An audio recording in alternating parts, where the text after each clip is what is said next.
ಹೋದ ವರ್ಷ ನಮಗೆ ಮಳೆ ಬರಲಿಲ್ಲ. ಆದರೂ ಕೂಡ ಹೇಮಾವತಿ ನೀರನ್ನ ಸುಮಾರು 7 ತಿಂಗಳ ಕಾಲ ಸತತವಾಗಿ ಹೇಮಾವತಿ ನೀರನ್ನು ಹರಿಸಿದ ಪ್ರಯುಕ್ತ ಇವತ್ತು ಮದ್ಲೂರು ಕೆರೆ ತುಂಬಿತು, ಸಿರಾಕೆರೆ ತುಂಬಿತು. ಸಿರಾಕೆರೆಗೆ ಇನ್ನೂ 8 ತಿಂಗಳು ಮಳೆ ಬರೆದಿದ್ರು ನೀರೈತೆ. ಕಳ್ಳಂಬಳ್ಳದವರು ಇವತ್ತು ಬೇಗ ನೀರು ಬಿಟ್ಕೊಂಡು ಎಲ್ಲರ ಮುಂದಕ್ಕೆ ತಗೊಂಡೋಗಿರ್ತಾರೆ. ಆ ಮಟ್ಟಕ್ಕೆ ಇವತ್ತು ನೀರಾವರಿ ಕ್ಷೇತ್ರ ಆಗಿರ್ತಕ್ಕಂಥದ್ದು.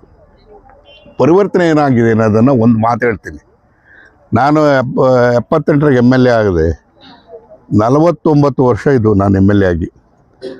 ಆಗ ನಾನು ಈ ಕ್ಷೇತ್ರಕ್ಕೆ ಕಾಲಿಟ್ಟಾಗ ಬೇಸಿಗೆ ಬಂತು ಅಂತ ಹೇಳಿದ್ರೆ ನಮ್ಮ ಜನ ಎಲ್ಲೋಗೋರು ಅಂದರೆ ಕಾಫಿ ತೋಟಕ್ಕೆ ಹೋಗೋರು ಕೂಲಿ. ಇವತ್ತು ಹೇಮಾವತಿ ನೀರು ಬಂದ ಮೇಲೆ 1,10,000 ಎಕರೆನಲ್ಲಿ ಅಡಿಕೆ, ತೆಂಗು, ಹತ್ತಿ, ಆಮೇಲೆ ರೇಷ್ಮೆ, ಹಣ್ಣು ಹಂಪಲುಗಳು ಇದು ಬಂದಿರತಕ್ಕಂಥದ್ದು. ಇಷ್ಟೊಂದು ದೊಡ್ಡ ಪರಿಣಾಮದ ಪರಿವರ್ತನೆ ಆಗಿರ್ತಕ್ಕಂಥದ್ದು ಬಹುಶಃ ದೇಶದಲ್ಲಿ ಸಿರಾ ತಾಲೂಕು ಅಂತೇಳಿ ಹೇಳಿದ್ರೆ ತಪ್ಪಾಗಲಾರದು. ಆ ರೀತಿಯಾಗಿ ಪರಿವರ್ತನೆ ಆಗಿದ್ದರಿಂದ ಇವತ್ತು ಯಾರು ಕೂಡ ನಮ್ಮ ಜನ ಉಪವಾಸ ಇಲ್ಲ. ಸಿದ್ದರಾಮಯ್ಯನ ಕಾರ್ಯಕ್ರಮ ಎಲ್ಲರಿಗೂ ತಲುಪ್ತಾ ಇದೆ. ಹಾಗಾಗಿ ನಾನು ಆ ಸಮುದಾಯ ಏನು ಅಂತಕ್ಕಂಥದ್ದನ್ನು ನಾನು ಅರ್ಥ ಮಾಡ್ಕೊಂಡವ್ರು. ಇವರಿಗೆ ಪರಿಹಾರ ಏನು ಮಾಡಬೇಕು ಅನ್ನೋದ್ರ ಬಗ್ಗೆ ನಾನು ನಮ್ಮದೇ ಆದಂಥ ಹೋರಾಟದಲ್ಲಿ ಹುಡುಗನಾಗಿದ್ದರೂ ಕೂಡ ಸಾಥ್ ಕೊಟ್ಟವನು ಮಹೇಶ. ಕಾಡುಗೊಲ್ಲರ ಯುವಕರ ಅಧ್ಯಕ್ಷ ಅಂತೇಳಿ ಅವನೇ ಒಂದು ಗುಂಪು ಕಟ್ಕೊಂಡು ಪ್ರಯತ್ನಗಳನ್ನ ಮಾಡ್ತಾಯಿದ್ದೆ. ಸೊ ಹಾಗೆ ಈ ರೀತಿಯಾಗಿ ನಡ್ಕೊಂಡು ಬಂತು. ಅದು ಬರ್ತಾ ಯಾವಾಗಲೂ ಕೂಡ ನಾನು ಪಕ್ಕದಾಗಿದ್ದಂಥ ಸಂದರ್ಭದಲ್ಲಿ ಸಮುದಾಯದ ಬಗ್ಗೆ ಮಾತಾಡ್ತಾ ಅನೇಕ ವಿಚಾರಗಳನ್ನು ನಾನು ಹಂಚ್ಕೊಳ್ತಾ ಇದ್ದೆ. ಆತನಿಂದಲೂ ಕೂಡ ತಿಳ್ಕೊಳ್ತಾ ಇದ್ದೆ. ಆಗ ನಮಗೆ ನಿಗಮವನ್ನು ಮಾಡಬೇಕು ಅಂತೇಳಿ ನಾವು ಎಲ್ಲೋ ಒಂದು ಕಡೆಗೆ ಹೇಳಬೇಕು ಅಂತ ಹೇಳಿದ್ರೆ ಕಾಡುಗೊಲ್ಲರನ್ನ ಒಂದು ಜಾತಿ ಪಟ್ಟಿನಲ್ಲಿ ಅದನ್ನು ಸೇರಿಸೋದಕ್ಕೆ ಪ್ರಯತ್ನಪಟ್ಟು ಸೇರಿಸಿದವನು ನಾನೇನೆ. ಕಾಡುಗೊಲ್ಲ ಅನ್ನೋದು ಹೆಸರೇ ಇರಲಿಲ್ಲ, ಕಟ್ಟಿಗೊಲ್ಲ ಇರಲಿಲ್ಲ, ಅಡವಿಗೊಲ್ಲರು ಇರಲಿಲ್ಲ. ಅದನ್ನು ಜಾತಿ ಪಟ್ಟಿಯಲ್ಲಿ ಸೇರಿಸುವಂಥ ಕೆಲಸವನ್ನು ನಾನು ಕಾನೂನು ಮಂತ್ರಿಯಾಗಿದ್ದಾಗಂತ ಮಾಡುವಂಥ ಕೆಲಸವನ್ನು ಮಾಡಿದ್ವಿ. ನಾನು ಆಂಜನೇಯ ಇಬ್ಬರು ಸೇರ್ಕೊಂಡು ಮಾಡುವಂಥ ಕೆಲಸವನ್ನು ಮಾಡಿದ್ವಿ. ಹಾಗಾಗಿ ಈ ರೀತಿಯಾಗಿ ಒಂದು ರೀತಿಯಾದಂಥ ಒಡನಾಟದ ಹಿನ್ನೆಲೆಯಲ್ಲಿ ನಿಗಮ ಮಾಡಬೇಕಾಗಿ ಬಂತು. ನಿಗಮ ಮಾಡಬೇಕು ಅಂತೇಳಿ ತೀರ್ಮಾನ ಮಾಡಿದ್ರು ಕೂಡ ಆ ನಿಗಮದ ವಿಚಾರದಲ್ಲೂ ಕೂಡ ಸಾಕಷ್ಟು ಗೊಂದಲ. ಊರುಗೊಳ್ಳರು, ಕಾಡುಗೊಳ್ಳರು ಈ ಗೊಂದಲ ಇತ್ತು. ಸಿದ್ದರಾಮಯ್ಯನವ್ರನ್ನ ನಾನು ಆಂಜನೇಯ ಬೀದರಲ್ಲಿ ಅವ್ರ ಜೊತೆ ಕಾರಲ್ಲಿ ಕೂತ್ಕೊಂಡ್ವಿ. ಗುಲ್ಬರ್ಗಕ್ಕೆ ಬರೋಕ್ಕೆ 4 ಗಂಟೆ ತಲೆ ತಿಂದಿದ್ದೀನಿ ಸಿದ್ದರಾಮಯ್ಯಗೆ. ಇಲ್ಲ, ನೀವು ಏನೇ ಮಾಡಿ ಈ ಥರ ಮಾಡಲೇಬೇಕು, ಇದಕ್ಕೆ ಕಾಡುಗೊಳ್ಳರನ್ನ ಜಾತಿ ಪಟ್ಟಿನಲ್ಲಿ ಸೇರಿಸಿದ್ದೀವಿ, ಈಗ ಅವರಿಗೆ ಎಲ್ಲ ರೀತಿಯಾದ ಸವಲತ್ತು ಕೊಡಬೇಕು, ನಿಗಮ ಮಾಡಬೇಕು ಅಂತಕ್ಕಂಥದ್ದನ್ನು ಒತ್ತಾಯವನ್ನು ಮಾಡಿ ಅವ್ರ ಕೈಯಲ್ಲಿ ಮಾಡಿಸುವಂಥ ಕೆಲಸವನ್ನು ಮಾಡಿದ್ವಿ. ಮೊನ್ನೆ ಬೆಳಗಾಂನಲ್ಲಿ ನಿಗಮನ ಯಾವ ರೀತಿ ಮಾಡಬೇಕು, ಹೇಗೆ ಮಾಡಬೇಕು ಅಂತ ಗೊಂದಲ ಆಗಿತ್ತು. ಆ ಗೊಂದಲದ ಸಂದರ್ಭದಲ್ಲಿ ನಾನು ಸಿದ್ದರಾಮಯ್ಯನವ್ರನ್ನ ಮೇಲೆ ಒತ್ತಡ ಹಾಕಿ ಅದನ್ನು ಆ ನಿಗಮವನ್ನು ಸ್ಥಾಪನೆ ಮಾಡಬೇಕು ಅಂತೇಳಿ ಮಾಡುವಂಥ ಕೆಲಸ ಮಾಡಿದಾಗ ಸ್ವಾಭಾವಿಕವಾಗಿ ಎಲ್ಲ ತಾಲೂಕುಗಳು ಕೂಡ ಅಭಿಪ್ರಾಯಪಟ್ಟರು. ನಮ್ಮ ತಾಲೂಕು ಕೊಡಬೇಕು ಅಂತೇಳಿ ಹೋರಾಟ ನಡೀತು. ಆಗ ನಾನು ಮಹೇಶ್ ಒಬ್ಬನೇ ಇಲ್ಲ, 3-4 ಜನನ ನಾನು ದೃಷ್ಟಿಯಲ್ಲಿ ಇಟ್ಕೊಂಡಿದ್ದೆ. ಆದರೆ ಅವನ ಅದೃಷ್ಟ ಚೆನ್ನಾಗಿತ್ತು ಅಂತ ಕಾಣ್ತದೆ. ಅದು ದೇವ್ರ ಕೃಪೆ. ಅದು ಎಲ್ಲೋ ಒಂದು ಕಡೆಗೆ ಅವನು ಕಾಂಗ್ರೆಸ್ಸಿನ ಚಟುವಟಿಕೆಗಳು ಬಂದಾಗ ಕ್ರಿಯಾಶೀಲವಾಗಿ ಭಾಗವಹಿಸಿದ, ಅದು ಸಹಾಯ ಆಯಿತು. ಎಲ್ಲರೂ ಸೇರಿ ಒಟ್ಟಾಗಿ ಕೂತ್ಕೊಂಡು ತೀರ್ಮಾನ ಮಾಡಿ ಅಧ್ಯಕ್ಷ ಸ್ಥಾನವನ್ನು ನಮ್ಮ ತಾಲೂಕಿಗೆ ಕೊಡಬೇಕು ಅಂತಕ್ಕಂಥ ತೀರ್ಮಾನ ಮಾಡಿದ್ದು ಸಿದ್ದರಾಮಯ್ಯನವರು ಮತ್ತು ಶಿವಕುಮಾರ್ ಅವರು.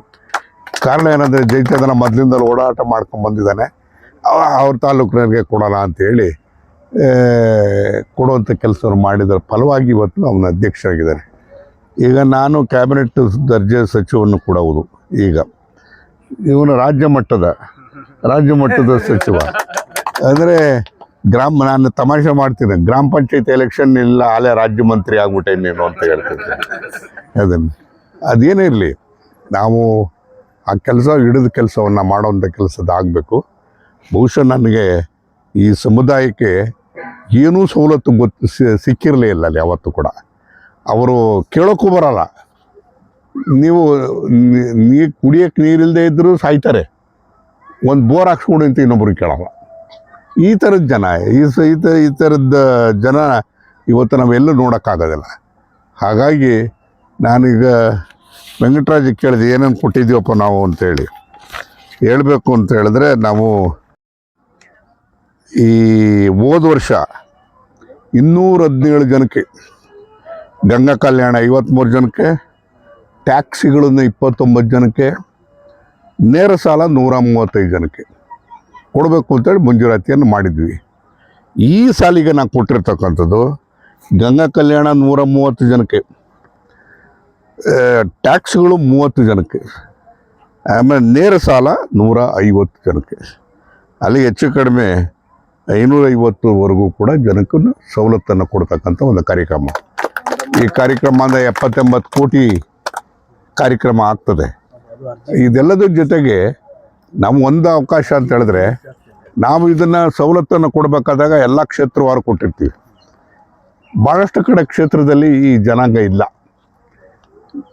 ಕಾಡುಗೊಲ್ಲರು ಇರ್ತಕ್ಕಂಥದ್ದು ತುಮಕೂರು ಜಿಲ್ಲೆ ಮತ್ತು ಚಿತ್ರದುರ್ಗ ಜಿಲ್ಲೆ ಹೆಚ್ಚು. ಬೇರೆ ಕಡೆ ಇರ್ತಕ್ಕಂಥದ್ದು ಮಾಗಡಿ ಆ ಕಡೆ ಎಲ್ಲ ಸ್ವಲ್ಪ ಇದ್ದಾರೆ, ಇಲ್ಲ ಅಂತಲ್ಲ, ಇರ್ತಕ್ಕಂಥದ್ದು ಭಾಳ ಕಡಿಮೆ.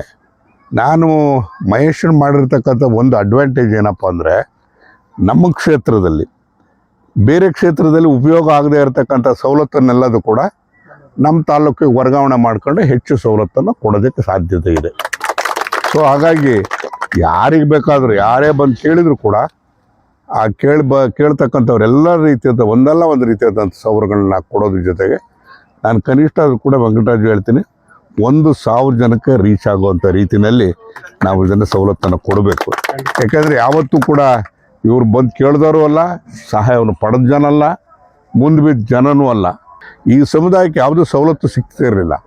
ಆ ಕಾರಣಕ್ಕೋಸ್ಕರ ಸ್ವಲ್ಪ ವಿಶೇಷವಾದಂಥ ಪ್ರಯತ್ನವನ್ನು ಮಾಡಿ ನಾನು ಯಶಸ್ವಿ ಆದೆ ಅಂತಕ್ಕಂಥ ಮಾತನ್ನು ಈ ಸಂದರ್ಭದಲ್ಲಿ ಹೇಳ್ತೀನಿ. ಬಹುಶಃ ನಾವು ಅಂಬೇಡ್ಕರ್ ಅವರು ಈ ದೇಶದಲ್ಲಿ ಹುಟ್ಟದಲ್ಲೇ ಇದ್ದಿದ್ದರೆ, ಸಂವಿಧಾನವನ್ನು ರಚನೆ ಮಾಡದಲ್ಲೇ ಇದ್ದರೆ, ಸಂವಿಧಾನದ ಅಡಿನಲ್ಲಿ ನಾವೆಲ್ಲರೂ ಕೂಡ ಬರದಲ್ಲೇ ಇದ್ದಿದ್ದರೆ ಈ ಸವಲತ್ತುಗಳು ಸಿಗೋಕ್ಕೆ ಸಾಧ್ಯ ಇರಲಿಲ್ಲ. ಬಹುಶಃ ಇವತ್ತು ನಾನು ಒಂದು ಹೆಮ್ಮೆ ಅಂತಂದರೆ, ಅಂಬೇಡ್ಕರ್ ಅವರು ಈ ದೇಶದ ಮೊದಲನೇ ಕಾನೂನು ಮಂತ್ರಿ ಆದರು, ನಾನು ಕೂಡ ಈ ರಾಜ್ಯದ ಕಾನೂನು ಮಂತ್ರಿ ಆಗಿ ಇದ್ದೆ ನಾನು. ಸೊ ಆ ಹೆಮ್ಮೆ, ಆ ರೀತಿಯಾಗಿ ಕಾನೂನುಗಳನ್ನ ಮಾಡೋವಂಥ ಅವಕಾಶ ಆಯಿತು. ಮೌಢ್ಯ ನಿಷೇಧ ಕಾಯ್ದೆ ತರಬೇಕು ಅಂತೇಳಿ, ಮೌಢ್ಯ ನಿಷೇಧ ಕಾಯ್ದೆ ಅಂತ ನಾನೆಲ್ಲ ಪ್ರಗತಿಪರವಾಗಿರ್ತಕ್ಕಂಥ ಬಡವರ ಪರವಾಗಿರ್ತಕ್ಕಂಥ ಕಾನೂನುಗಳನ್ನ ತರ್ತಾ ಇದ್ದಿದ್ದು. ಯಾರಿಗೂ ನಾನೇನು ಹೇಳ್ತಿರಲಿಲ್ಲ, ಕೇಳ್ತಿರಲಿಲ್ಲ. ಏನು ಅದರಲ್ಲೂ ಕೂಡ ವಿಶೇಷವಾಗಿ SC ST ನಾವು SCP TSP ಗ್ರ್ಯಾಂಟನ್ನು ಕೊಡುವಂಥ ಕೆಲಸವನ್ನು ಮಾಡಿದ್ವಿ. 4,500 ಕೋಟಿ ಕೊಡ್ತಾಯಿದ್ದೀವಿ ಈಗ. ಅದಕ್ಕೂ ವಿಶೇಷವಾದಂಥ ಕಾನೂನು ತರುವಂಥ ಕೆಲಸವನ್ನು ಮಾಡಿದ್ದಾವೆ. ಅಂದರೆ ಎಲ್ಲರೂ ಕೂಡ, ಎಲ್ಲ ಸಮುದಾಯಕ್ಕೂ ಕೂಡ ಜಾತ್ಯತೀತವಾಗಿರ್ತಕ್ಕಂಥ ರೀತಿಯಲ್ಲಿ ಆರ್ಥಿಕವಾಗಿ ಎಲ್ಲರೂ ಕೂಡ ಮುಂದೆ ಬರಬೇಕು ಅನ್ನೋ ಕಾರಣಕ್ಕೋಸ್ಕರ ಇವೆಲ್ಲದೂ ಕೂಡ ಸವಲತ್ತನ್ನು ಕೊಡಬೇಕಂತ ಜವಾಬ್ದಾರಿ ನಮ್ಮದಿರ್ತದೆ. ಇವತ್ತು ಆ ಪ್ರಕ್ರಿಯೆ ಹಿನ್ನೆಲೆಯಲ್ಲಿ ಇವೆಲ್ಲ ಕಾರ್ಯಕ್ರಮಗಳು ಇವತ್ತು ಚಟುವಟಿಕೆಗಳು ನಡೀತಾ ಇದೆ ಅಂತಕ್ಕಂಥ ಮಾತನ್ನು ಕೂಡ ಹೇಳಿ, ಇವತ್ತು ಯಾವುದೇ ಸಂದರ್ಭದಲ್ಲೂ ಕೂಡ ನಿಮ್ಮಲ್ಲಿ ವೈಯಕ್ತಿಕವಾದಂಥ ವ್ಯತ್ಯಾಸಗಳಿರ್ಬೋದು, ಇನ್ನೊಂದಿರ್ಬೋದು, ನಾನು ಇರುವಂಥ ಸಂದರ್ಭದಲ್ಲಿ ನಾನು ಯಾರ ಪರನೂ ಅಲ್ಲ, ಯಾರ ವಿರೋಧವೂ ಅಲ್ಲ. ಅಂದರೆ ನಾನು ನ್ಯಾಯದ ಪರ ಇರ್ತೀನಿ. ಯಾವಾಗಲೂ ಕೂಡ ನ್ಯಾಯದ ಪರ ಇರುವಂಥ ಸಂದರ್ಭದಲ್ಲಿ ನನಗೆ ಕೆಲಸ ಮಾಡೋದಕ್ಕೆ ಅವಕಾಶ ಆಗಬೇಕಾದಾಗ ವ್ಯತ್ಯಾಸಗಳನ್ನು ತೋರಿಸುವಂಥ ಕೆಲಸ ಬೇಡ, ಸವಲತ್ತುಗಳನ್ನ ಪಡೀತಕ್ಕಂಥ ಕೆಲಸವನ್ನು ಮಾಡೋಣ ಅಂತಕ್ಕಂಥ ಮಾತನ್ನು ಹೇಳಿ, ಬಹುಶಃ ನನಗೆ ಈ ವರ್ಷ ನನಗೆ ಒಂದು ಬೇಜಾರಾಗಿರೋದು ಅಂತ ಹೇಳಿದ್ರೆ,